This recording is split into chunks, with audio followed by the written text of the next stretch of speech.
balonku ada 5.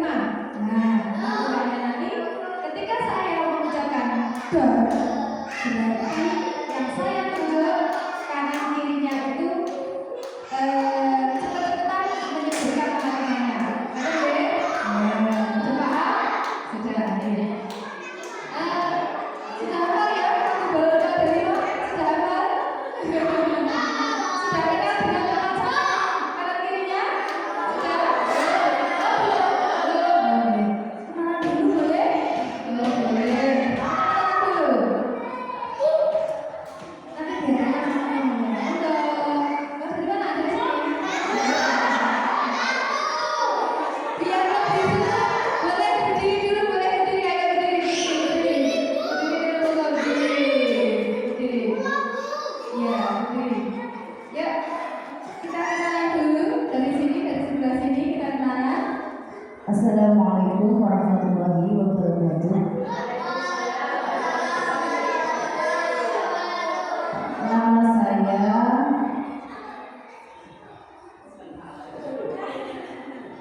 Nama saya Bugis.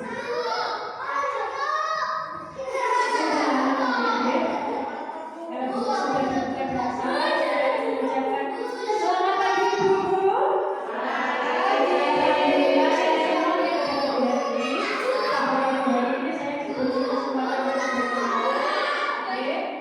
Nama saya cukup singkat, yaitu dengan panggilan khusus begitu saja ya. Saya juga sering bilang ini, saya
Nah, kita akan saya akan menularkan apa yang sudah saya dapatkan dari pendidikan yang saya ikuti kurang lebih selama 2 bulan ini. Ya. Luar biasa sekali bila ibu nanti mau berminat seperti saya, monggo gratis plus bersama. Ya, pendidikannya totalnya kurang lebih selama 6 bulan dan yang ini sudah berjalan hampir 2 bulan plus sedikit. Nah, ini yang sudah saya dapatkan itu 4 modul yang saya bahas kali ini mau saya tularkan ke panjenengan semua biar panjenengan semua seperti saya, lebih saya maksudnya. Itu ada tentang budaya positif. Apa itu budaya positif? Kita lihat di sini ada sebuah istilah yang mungkin masih asing bagi panjenengan semua. Ada KHD. Apa itu KHD? KHD itu adalah seorang tokoh pendidikan nasional Indonesia yang sebenarnya sudah sering kita dengar namanya. Siapa ibu-ibu? Iya, betul sekali. Ki Hajar Dewantara. Ki Hajar Dewantara itu biasa kami menyebutnya dengan nama apa ini namanya? Akronim ya, KHD. Nah, Ki Hajar Dewantara ini memiliki sebuah mimpi bahwa pendidikan yang diinginkan beliau diterapkan di Indonesia terutama itu pendidikan yang menuntun segala kodrat yang ada pada anak. Jadi menuntun agar mereka dapat mencapai keselamatan dan kebahagiaan yang setinggi-tingginya. Jadi ketika belajar itu bukan hanya mendapatkan ilmu, tapi anak merasa bahagia. Oke? Baik sebagai manusia maupun sebagai anggota masyarakat. Salah satunya dengan menciptakan budaya positif. Budaya positif itu sebenarnya sudah kita lakukan setiap hari, sudah kita terapkan setiap hari baik di sekolah, di rumah, di masyarakat maupun dengan organisasi-organisasi kita. Nah, budaya positif itu dapat dibangun melalui disiplin positif, melalui keyakinan kelas kalau kita di sekolah, melalui segitiga restitusi. Apa itu segitiga restitusi? Nanti akan saya jelaskan. Dan keyakinan kelas itu sendiri akan dibangun bersama murid dan guru. Jadi ketika kita memulai budaya positif di sekolah, dari mana? Ya kita mulai dari kelas kita. Anak-anak kita ajak bersama-sama untuk membuat sebuah keyakinan kelas. Kalau dulu Bu, keyakinan kelas itu peraturan kelas gitu loh, yang dilarang makan, dilarang lari-lari, buang sampah ke tempatnya. Nah, itu kan sebuah peraturan. Setelah saya mempelajari modul 1.4 dari pendidikan yang saya ikuti ini, ternyata peraturan-peraturan seperti itu masih kurang tepat. Yang tepat adalah keyakinan kelas. Karena apa? Keyakinan kelas ini bukan hanya peraturan dari gurunya langsung ke muridnya, tapi juga kesepakatan yang dibuat antara murid dan guru. Jadi murid di sini dilibatkan. Nah, semua warga sekolah itu berkolaborasi untuk menciptakan budaya positif di sekolah. Selanjutnya, tujuannya, kenapa sih kita harus membuat budaya positif? Biasanya di sekolah di sekolah. Nah, untuk apa? Untuk meningkatkan rasa percaya diri dan keberanian murid. Bukan hanya anak yang pandai ilmu pengetahuan, tapi ini juga membentuk anak yang memiliki rasa percaya diri. Jenengan biasanya masih menemukan anak-anak yang memiliki kemampuan ilmu pengetahuan tinggi, wawasan yang luas, tapi ketika disuruh nggak berani. Ketika diikutkan lomba, tampil di depan, ngomel, hilang materi semuanya. Nah, di sini kita akan menciptakan bukan hanya mahir dalam ilmu pengetahuan, tapi juga memiliki rasa percaya diri dan keberanian, sehingga murid itu dapat menempatkan dirinya sesuai dengan keadaannya. Selanjutnya itu tentang meningkatkan motivasi intrinsik pada murid. Motivasi intrinsik itu motivasi dalam dirinya. Jadi dia sadar dengan dirinya sendiri bahwa dia itu memiliki sebuah bakat atau minat, sehingga dia itu bisa mengembangkan apa yang dia miliki. Selanjutnya yaitu mewujudkan pembelajaran yang berpihak pada murid. Nah, kita itu sekarang itu bukan lagi sebagai aktor di dalam kelas, tapi kita adalah fasilitatornya. Jadi murid-murid itu bukan lagi subjek kita, objek kita untuk menyalurkan ilmu, tapi mereka juga termasuk subjek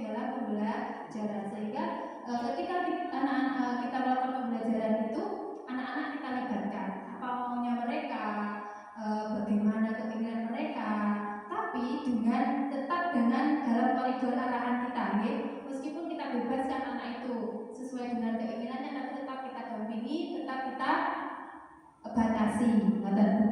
Bukan bebas sebebas-bebasnya. Ini rasa sekolah. Nggih.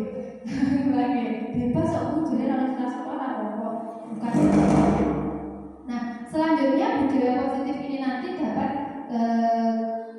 kita tanamkan kepada anak itu untuk menumbuhkan budi pekerti mengenai tanggung jawab, disiplin, komitmen, terus dan lain sebagainya, dan juga mengajak murid untuk mencari ada kelebihan untuk mencari solusi dari suatu masalah. Ketika kita melakukan pembelajaran, kita berinteraksi baik sama teman di kelasnya maupun dengan kita sama gurunya, itu pasti terjadi pergesekan, dan suatu saat itu pasti di antara diri mereka itu pasti muncul masalah-masalah tertentu. Misalkan biasanya anak-anak itu guyon kebablasan akhirnya tukaran seperti itu merupakan sebuah masalah meskipun kecil, itu nanti bisa dengan budaya positif ini kita harapkan bisa mencari solusinya. Dan selanjutnya apa itu budaya positif? Nah, ini dia. Budaya positif itu berupa nilai-nilai di sini, dan keyakinan-keyakinan dan kebiasaan-kebiasaan di sekolah yang berpihak pada murid agar murid dapat berkembang menjadi pribadi yang kritis, penuh hormat, tanggung jawab, dan satu lagi sesuai dengan profil pelajar Pancasila. Nah, ini merupakan program yang digadang-gadang pemerintah akhir-akhir tahun ini, yaitu mengenai profil pelajar Pancasila. Dan berawal dari budaya positif ini nanti diharapkan anak-anak itu memiliki karakter yang kuat, karakter sesuai dengan profil pelajar Pancasila. Ada berapa Bu profil pelajar Pancasila itu? 5. Kenapa? Yang pertama, beriman dan bertakwa kepada Tuhan Yang Maha Esa. Terus berkebinekaan, global, gotong royong, mandiri, dan kreatif. Selanjutnya yaitu mengenai budaya positif. Budaya positif di sekolah ialah nilai-nilai dan keyakinan-keyakinan serta kebiasaan-kebiasaan di sekolah yang berpihak pada murid dapat berkembang menjadi pribadi yang kritis, penuh hormat, dan tanggung jawab. Sama seperti yang tadi. Selanjutnya yaitu mengenai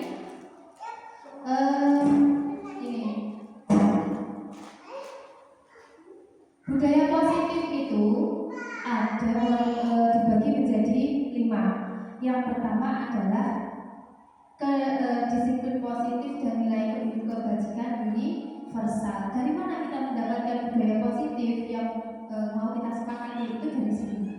Nah, cara mengembangkannya pun dari sini. Ketika kita nanti sudah membuat sebuah kesepakatan disiplin positif yang kita ikuti baik di kelas maupun untuk sekolah. Nah, nanti bagaimana pengelolaannya, bagaimana penerapannya, bagaimana jika terjadi masalah, bagaimana ketika nanti terjadi sesuatu yang mungkin di luar kesepakatan tadi. Nah, ini solusinya.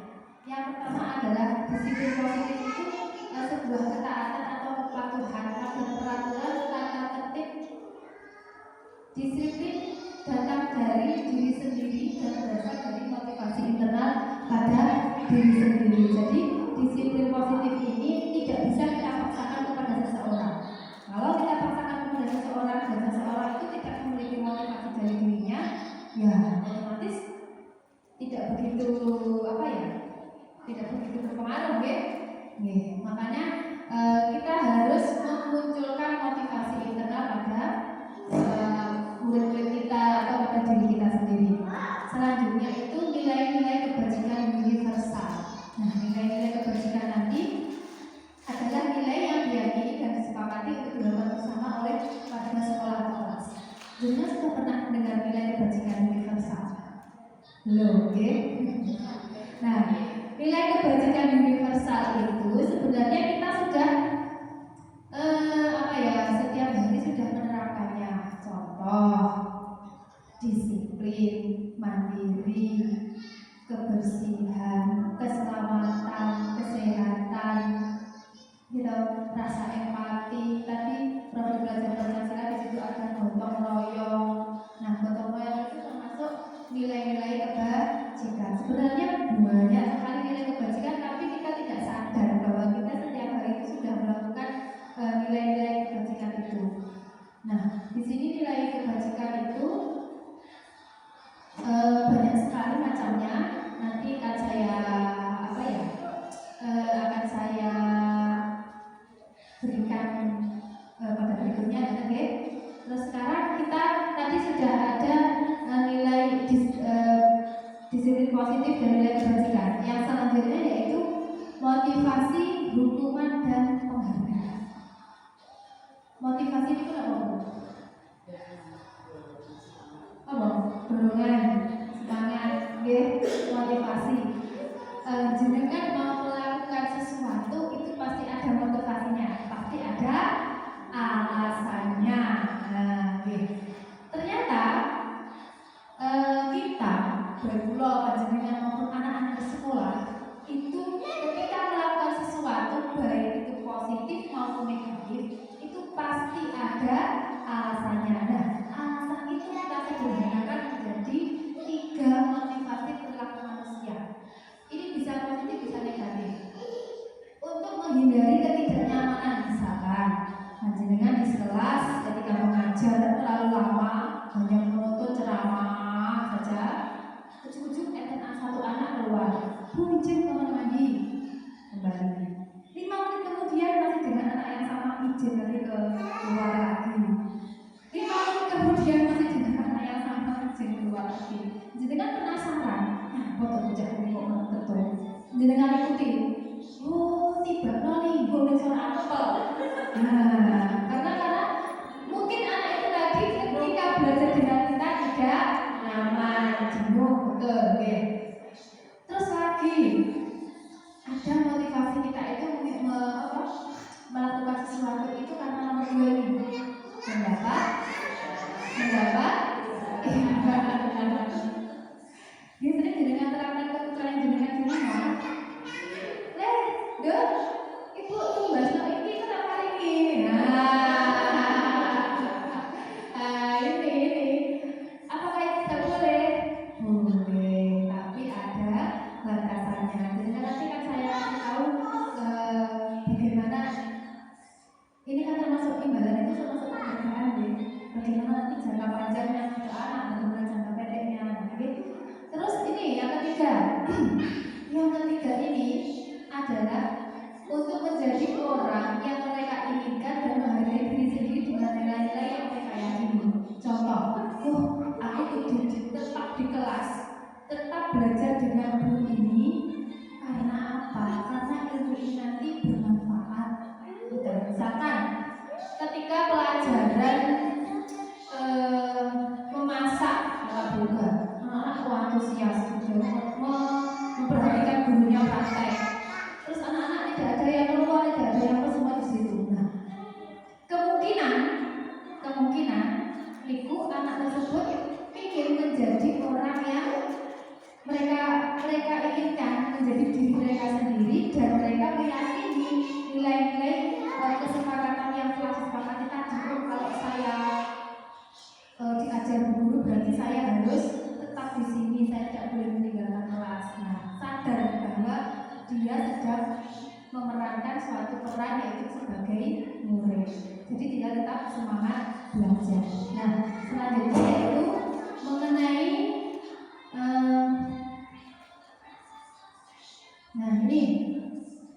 ini dia. Tadi kita sudah mengetahui 3 alasan kenapa seseorang itu melakukan sesuatu itu karena tadi apa? Yang pertama karena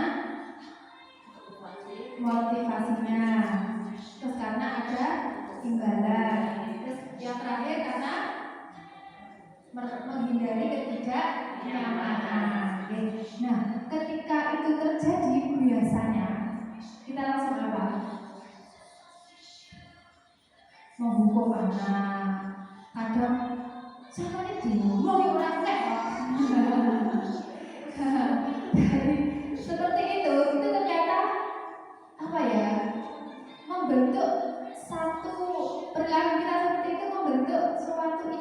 kasih pada anak.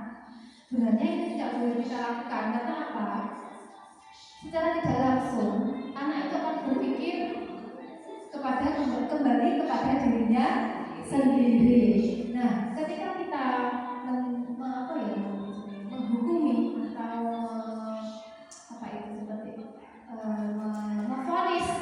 memvonis anak, misalkan anak tidak mau duduk atau anak tidak mau mendengarkan. Nah, ketika kita memvonis sampai lenggah toh.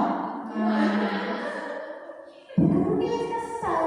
Nah, itu merupakan sebuah saya ngerti toh, sama lari-lari tak terus nyapu kelas loh. Nah, itu kan termasuk hukuman. Jadi hukuman itu menciptakan identitas gagal kepada anak. Yang baik apa? Yang baik itu adalah kita menerapkan disiplin.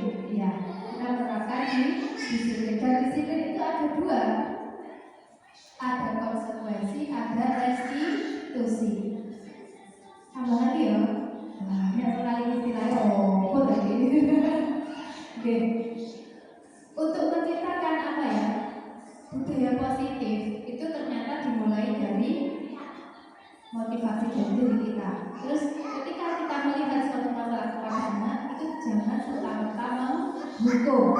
Kalau kita menghukum, itu akan terbentuk identitas gagal dari anak. Oke, malah ya besok kalau sore kalau dihukum mesin aku ada anak yang seperti itu terus termotivasi ke atas, dia mau berusaha lagi. Tapi ada juga yang terus ngeprak akhirnya nggak mau sekolah.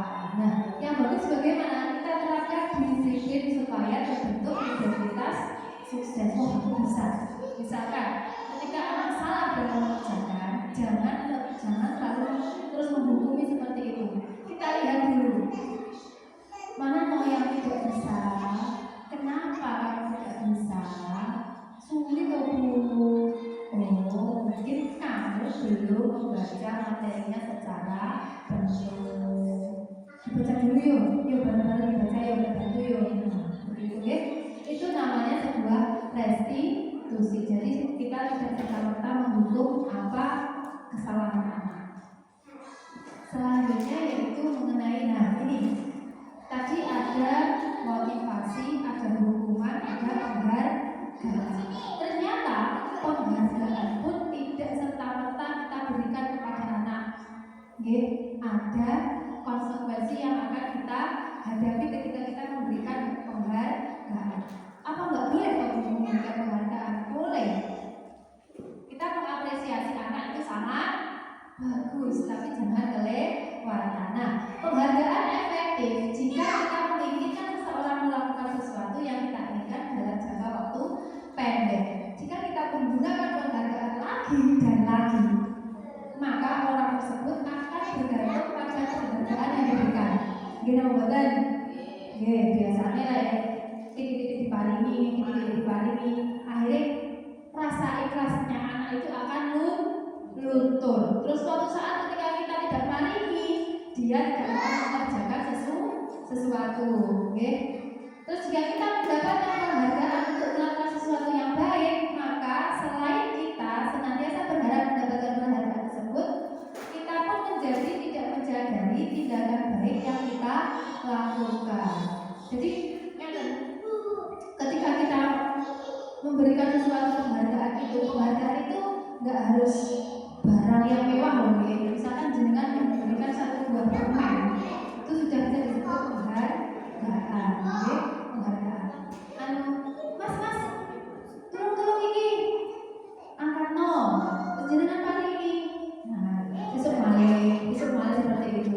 Nah, lama-lama anak itu tidak akan sadar bahwa seharusnya dia mengerjakan secara ikhlas. Nah, lama-lama dia tidak akan menyadari bahwa tindakan baik yang dia lakukan itu seharusnya ikhlas atau loh. Nanti apa-apa dia mengharapkan imbalan. Terus nanti ketika dia tidak mengharapkan imbalan, mungkin sekali dia nggak apa-apa, besok lagi malah ini. Aku ini lagi Nah, kan itulah pentingnya kita menanamkan tentang budaya selanjutnya budaya positif itu kita mulai dari kelas yang kita setiap hari kita berada di sana.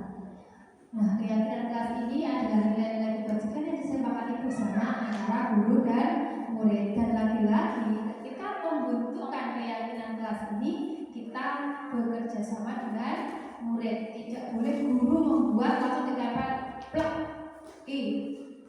taati aturannya. Besok awas taati hukum. Nah, boten nggih, sekarang bukan seperti itu lagi. Bukan dari kita ke mereka, tapi kita bersama. Nggih. Jadi sekarang guru itu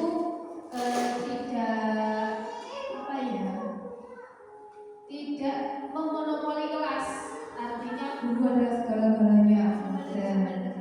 Tapi tetap jangan meninggalkan kalau kita di ilmu taklim itu loh. Nah, tentang kita sekarang kepada guru, nah itu tetap dipakai. Meskipun pada prakteknya kita tidak boleh memaksakan sesuatu kepada anak, terutama di pendidikan PAUD, pendidikan usia dini. Di sini tidak bisa anak memaksakan harus duduk diam mendengarkan. Nggak bisa. Mereka hanya bisa aktif bisa konsentrasi hanya 5 menit. Selebihnya itu gimana? Ya, seperti itu. Oke, selebihnya adalah dunia mereka sendiri. Tidak apa-apa, kita ikuti saja. Kita ciptakan pendidikan yang berpihak pada murid. Kita ikuti bagaimana murid ininya bagaimana. Lalu ketika kita ajak bermain pun kita usahakan bermain yang memiliki nilai pembelajaran, ya. Jadi bukan hanya sekedar bermain. Selanjutnya yaitu budaya positif yang dapat kita lihat kita terangkan tadi. Terus ketika kita membuat kesepakatan kelas ataupun kita melihat apa sih motivasi anak-anak itu ketika melakukan suatu hal tersebut, itu ternyata kita kembali lagi bahwa manusia itu memiliki 5 kebutuhan dasar hidup.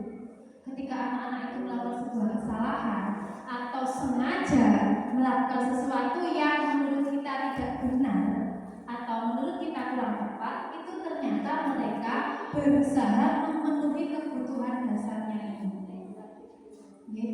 Ada kebutuhan bertahan hidup, misalnya pagi-pagi mau mencet ditangkap ibu guru nggak mau nyamri datang dari depan terus menang senggol nggak mau jawab, ditanya yang nggak mau jawab, kenapa? Ternyata setelah kita lihat kebutuhan bertahan hidupnya belum terpenuhi. Tadi pagi di rumah itu minta sarapan sama telur goreng, sama ibunya dikasih tempe goreng. Iya kan? Nah, jadi kita bisa melihat masalah-masalah anak itu ternyata tidak serta-merta muncul dari dirinya sendiri, mesti ada faktor penyebabnya di belakangnya. Terus kasih sayang dan rasa diterima ini biasanya yang paling banyak dilakukan anak TK itu ya Bu. Sama gurunya ngerwangkul, cucu guru dirwangkul, guru. Terus besok kalau pakai apa ya? Terus baru nyowot gurunya nyowot guru agak gini, guru jangan paham ya. Dia ingin diperhatikan, dia pengen kasih sayang dan butuh diterima. Oh iya, sini ada apa? Ya Allah, brosmu baru ya. Sini bahas nih, tidak bahas. Anak mual seperti itu ya. Nah, terus ada lagi pemaksaan. Pemaksaan ini ketika biasanya lebih ke dasar kepemimpinan anak nih. Karena di kelas itu biasanya ada anak yang paling menonjol, dia ingin menjadi bosnya. Tapi ini belum aku bos ini. Itu pembadan ada, Kak Diana. Dia itu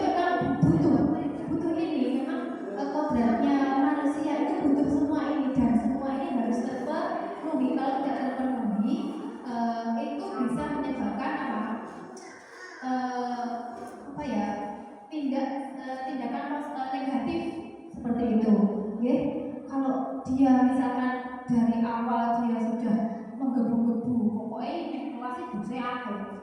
Nah, ketika di kelas nanti dia tidak mendapatkan itu, bisa jadi dia jahil sama temennya. Gitu. Misalnya ya kan, aku tuh bosen, nah, bisa jadi si anak ini nanti untuk mendapatkan biar diakui dia bosnya itu malah sopan. Ada yang pakai kekerasan, ada yang pakai apa ya, kata-kata kasar, sehingga temennya malah takut, akhirnya malah nah, seperti itu. Ini mengenai penguasaan. Terus sekarang mengenai kebebasan.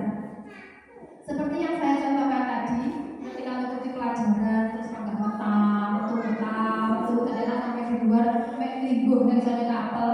Nah, itu ternyata dia memang butuh sebuah kebebasan. Terus ada lagi misalkan seperti ini, Bu, aku mau bu guru, aku ini anak mainan nggak apa-apa, untuk main itu aku nggak demen ini. Nah, itu berarti anak tersebut belum terpenuhi rasa kebebasannya. Nah, selanjutnya adalah kesenangan. Bagaimana kita menciptakan suasana biar anak itu merasa senang, betah di sekolah dan belajar bersama kita. Maka ini mengenai 5 kebutuhan dasar manusia. Selanjutnya, ketika kita menghadapi masalah, ada anak yang bermasalah dan kita mau memecahkannya, kita bisa melihat posisi kita itu di mana. Jenengan ketika ada anak yang bertengkar, ada anak yang rebutan mainan, atau ada anak yang berangkat sekolah dari pagi moodnya belum moodnya belum cair, belum semangat, masih aras-arasan. Nah, ketika mengatasi itu, jenengan itu memposisikan diri di mana? Ketika anak melakukan sebuah kesalahan, misalkan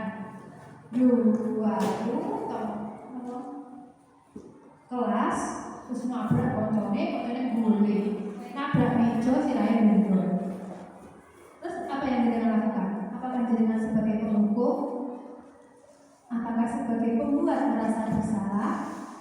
Apakah sebagai teman? Sebagai pemantau? Atau sebagai manajer? Yuk kita ulas. Kalau tadi kasusnya ketika ada anak berlari dalam kelas, nyenggol koncone, terus koncone jatuh. Di mana posisi yang paling tepat seharusnya? Dengan cara mengatasi masalah itu, biar masalah itu tuntas, tidak ada lagi tukaran antara si penabrak dan yang ditabrak dan korbannya. Di mana posisi panjenengan? Sebagai manajer, sebagai penghukum, sebagai teman, pemantau. Oh, apa itu? Oke. Coba kalau kita sebagai penghukum berarti seperti ini. Anak-anak lari di dalam kelas, guru berat, terus nabrak koncone itu blok. Yo, coba dimasukin. Sampai gitu. Wes ngerti enggak para lari-lari? Ayo, saya kira udah sampai. Kamu ini bisa lari, bersihkan.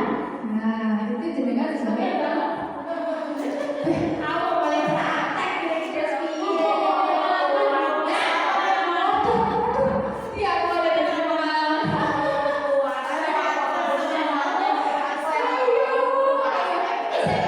Kan masih sakit pelan kok. Yang depan belum tak pernah yo. Aku yo iso berlaku buat masane. Terus ada juga yaitu membuat merasa bersalah. Piye? Tiba blek tulungi. Piye sama lagi? Nah, itu kan nanti berarti secara tidak langsung kita menyalahkan yang menabrak pelakunya. Jadi nanti kemungkinan dalam diri anak itu akan terbentuk, ya Allah, kok aku semalah ya Allah ini, akhirnya sing amin. Nah, terus ketika posisi kita sebagai teman,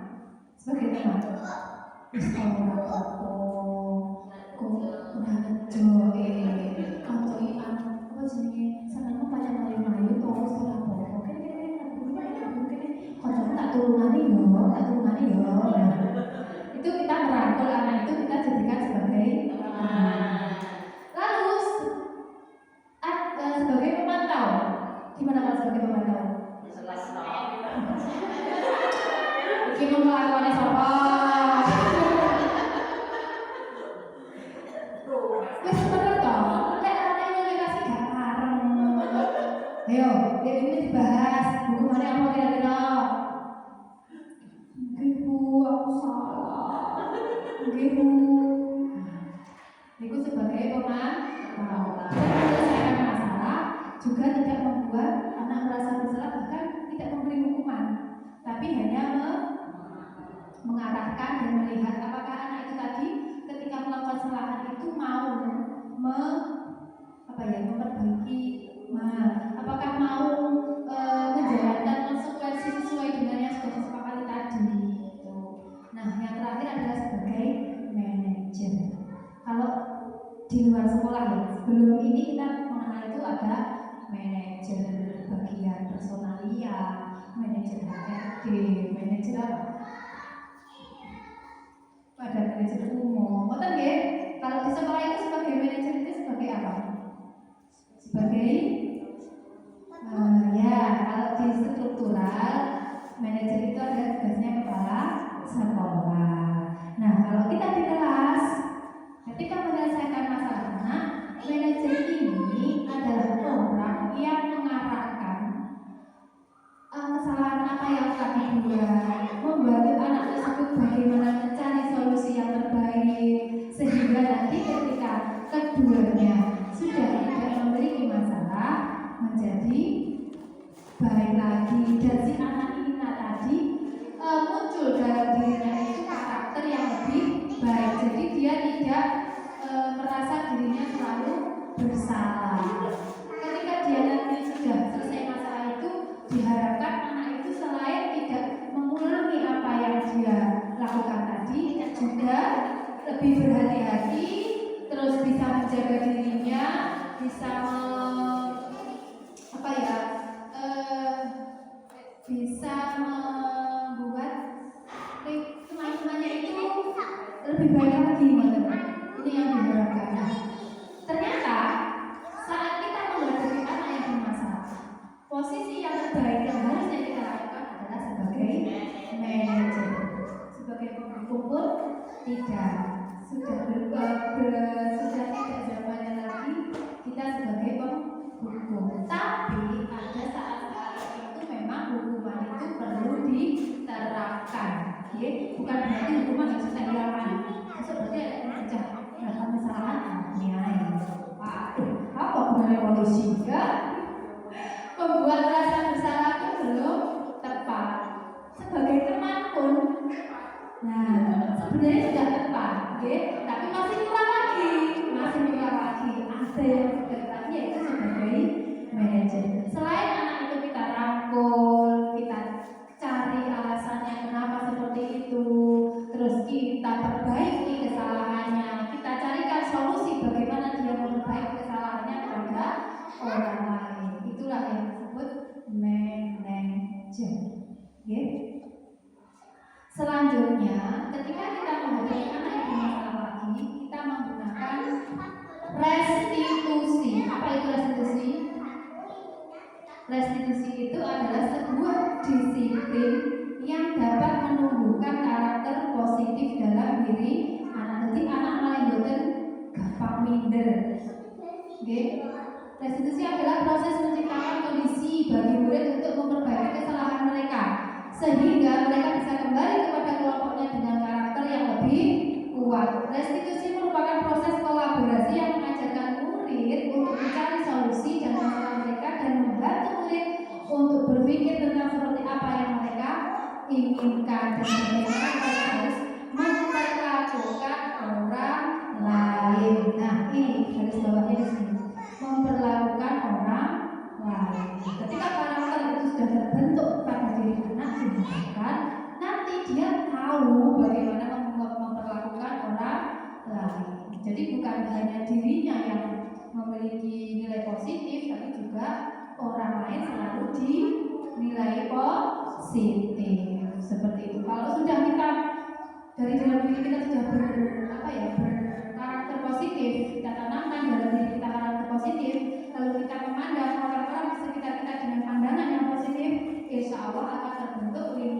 yang positif. Nah, ujungnya nanti di sini kita akan membentuk lingkungan baik di kelas maupun di sekolah itu lingkungan yang positif. Jadi tidak ada lagi persaingan aku yang menang kamu yang kalah atau aku yang baik kamu yang buruk, tapi adalah kita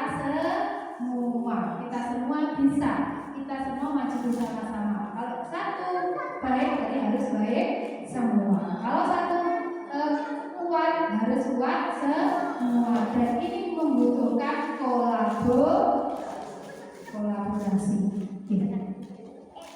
Nah, dari disiplin positif yang telah kita paparkan dan yang saya paparkan tadi itu sedikit banyak sudah saya terapkan di sekolah saya terapkan ke pendidikan anak-anak, saya terapkan ketika pembelajaran maupun di luar jam pembelajaran. Contohnya seperti ini. Nah, ketika anak datang dan pulang itu kita ajak, kita usahakan bersama. Ini merupakan budaya positif. Dengan bersalaman dengan gurunya, kita saling sapa, senyum, pagi-pagi bersenyum. Nah, paling positif toh. Kalau pagi-pagi cemberut, tinggal lama. Ketika kita tanamkan budaya di sekolah, ini harapannya budayanya juga akan dilakukan juga di rumah. Jadi ketika anak-anak di rumah pun sebelum berangkat sekolah saling dengan orang tua. Ketika sudah di sekolah saling dengan gurunya baik datang maupun pulang. Nah, selanjutnya ada juga ternyata penerapan budaya positif itu tidak melulu harus kita ceramah, harus pakai gambar-gambar yang banyak, bukan. Bisa kita selipkan di pembelajaran. Contohnya melatih kemandirian anak dengan media pembelajaran. Nah, ini melatih kemandirian anak. Bagaimana anak bisa memecahkan masalah ini, puzzle ini bagaimana. Nah, selain itu bagaimana mereka ini bekerja sama. Nah, di sini nanti yang 5 kebutuhan dasar manusia itu bisa terpenuhi. Anak senang, merasa diterima, ada kasih sayang, terus ada penguasaan, karena dia bisa melakukannya sendiri. Aku iso nih Pak No. Nah, nanti akan muncul karakter-karakter positif seperti itu. Ini juga melatih kemandirian anak dengan media pembelajaran. Terus ada lagi selain ini yaitu menjaga kebersihan kelas. Belum masuk. Nah, kita ajarkan juga menjaga kebersihan karena kebersihan itu merupakan nilai kebajikan. Tadi di program belajar Pancasila itu ada gotong royong, mandiri, kreatif, beriman dan bertakwa kepada Allah, kepada Tuhan, beriman dan bertakwa kepada Tuhan itu salah satunya adalah menjaga kebersihan. Kalau kita sudah mengaku beriman dan bertakwa, maka kita sudah seyogianya sudah menjaga kebersihan. Karena kalau kita beriman dan bertakwa pasti kita sholat. Sebelum sholat berarti kita wudu. Selain itu tempat kita harus bersih. Nah, dimulai dari hal kecil seperti itu diharapkan nanti akan merembet ke semua aspek kehidupan kita, termasuk membersihkan lingkungan kita, membersihkan tempat belajar kita. Itulah dampaknya kenapa kita harus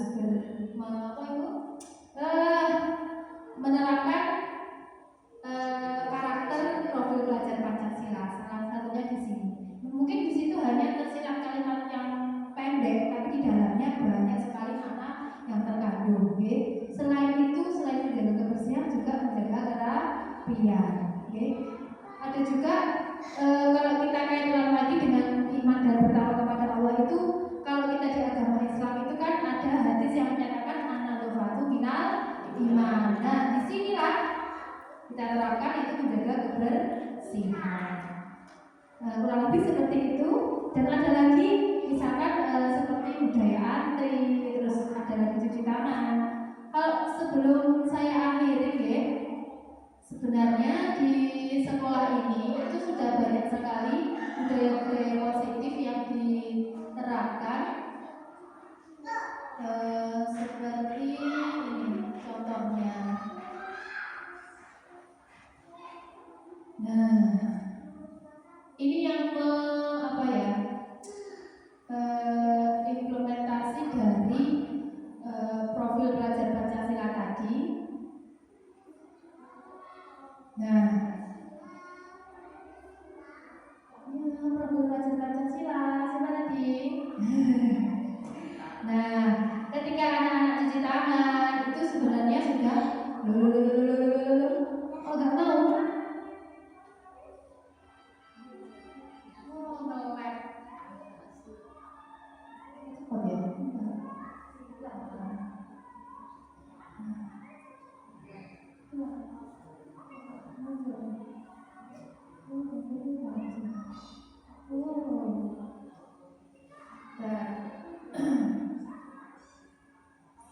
Tadi sudah banyak sekali dokumentasi yang sudah saya siapkan.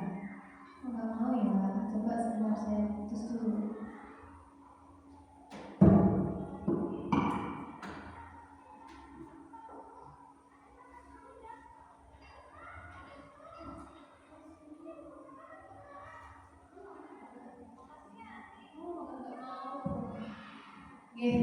Nggak apa-apa. Sebenarnya banyak sekali dokumentasi yang sebenarnya sudah saya terapkan di sekolah, tapi belum nggak mau menyerah, nggak apa-apa. Selain menjaga kebersihan, menjaga kesehatan, terus tadi kerapian, juga kita senantiasa membiasakan anak untuk berantri, berantri melakukan apapun kegiatan di sekolah itu kita usahakan antri, karena antri itu termasuk budaya positif. Nah, dan ini yang terakhir tadi nggak ada, nggak kurang bisa, nggak apa-apa. Dan yang terakhir tadi kesel paling ya, aku ceramah suwi. Oke, alhamdulillah ini tadi pemaparan mengenai budaya positif yang dapat saya tularkan kepada ibu semua. Mudah-mudahan menjadi wawasan tambahan kepada ibu semua. Dan sebelum saya akhiri, saya mau ada yang menanggapi tentang budaya positif yang telah saya berikan tadi. Monggo, silakan. Siapa yang mau menanggapi?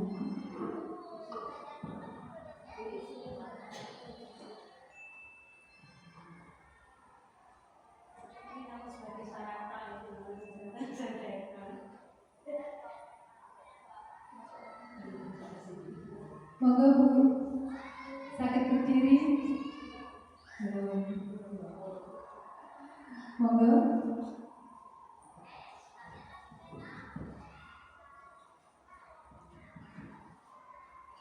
Assalamualaikum warahmatullahi wabarakatuh. Setelah kami mengikuti dan mengamati paparan yang telah disampaikan tadi, di sini saya akan istilahnya menanyakan akan melanjutkan sesuatu kendala-kendala kami bagaimana penerapan untuk menerapkan disiplin positif khususnya di rumah. Begini, kalau kita menerapkan disiplin positif di rumah itu kan dari keluarga, tapi pada kenyataannya kalau di rumah itu ada berbagai lingkungan, ada lingkungan keluarga, ada lingkungan sekitar. Anak itu kalau di rumah kita sudah terbiasa mengaplikasikan dari yang telah diberikan di sekolah, lalu kita lanjutkan penerapannya di rumah. Tapi kalau sudah di rumah, kita kan tidak bisa mengikuti kemana mereka melangkah, kemana mereka bermain, kemana mereka bersosialisasi dengan tetangga atau teman, orang dewasa atau sebagainya begitu. Saya minta penerangan, bagaimanakah saya untuk menerapkan yang disiplin positif yang kaitannya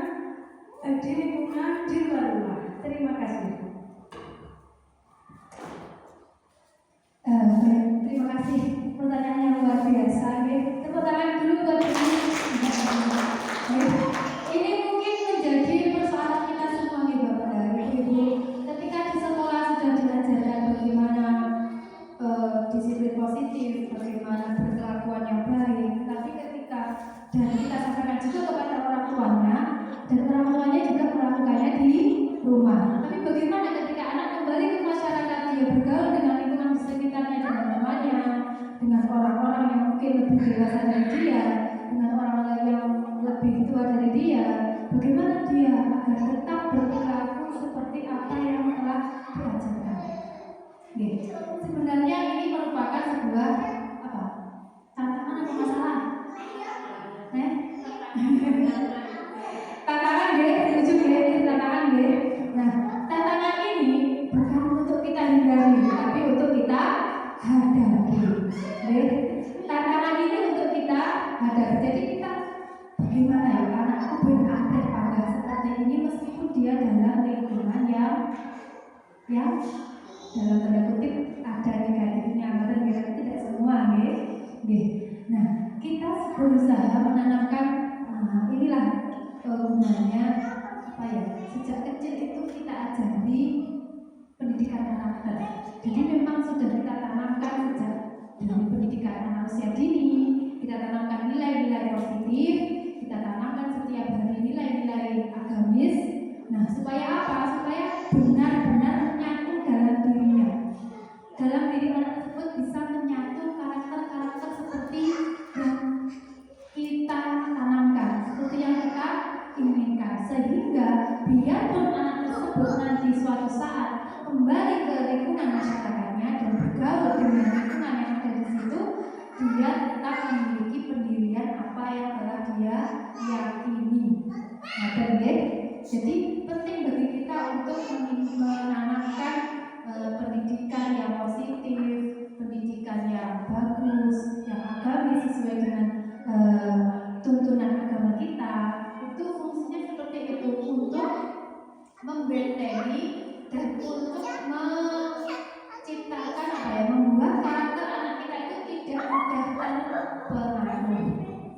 Nah, ini seperti itu mungkin dari saya.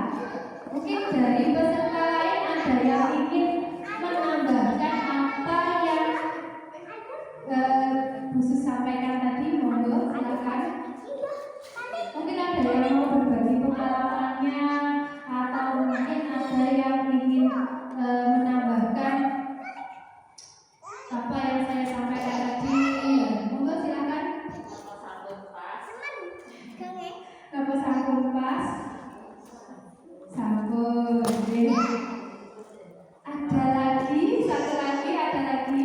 Kalau tidak ada, bisa saya tutup. Sebelum saya tutup, monggo toh. Interaksi kita loh ini. Forum kita, bukan forum saya loh. Bukan hanya saya saja. Apa yang saya sampaikan tadi mungkin menurut panjenengan ada yang kurang pas atau ada yang kurang tepat, monggo silakan. Silakan. Nah, kan tadi katanya kan bukan sebagai aktornya, kan saya hanya fasilitasi. Kita belajar bersama-sama. Saya dan panjenengan sama. Bedanya saya sudah tahu dulu, saya memberikan pengetahuan saya kepada panjenengan. Monggo silakan, ada lagi. Monggo. Bagaimana? Sudah pas? Nggih, ya Allah. Nah, ini itu malah aku paling mendapat penghargaan terus jenenge kamu. Paling kegedean gas. Ya apa nggih? Kalau sudah cukup, saya rasa bisa saya akhiri deh. Kita akhiri sama-sama. Mudah-mudahan apa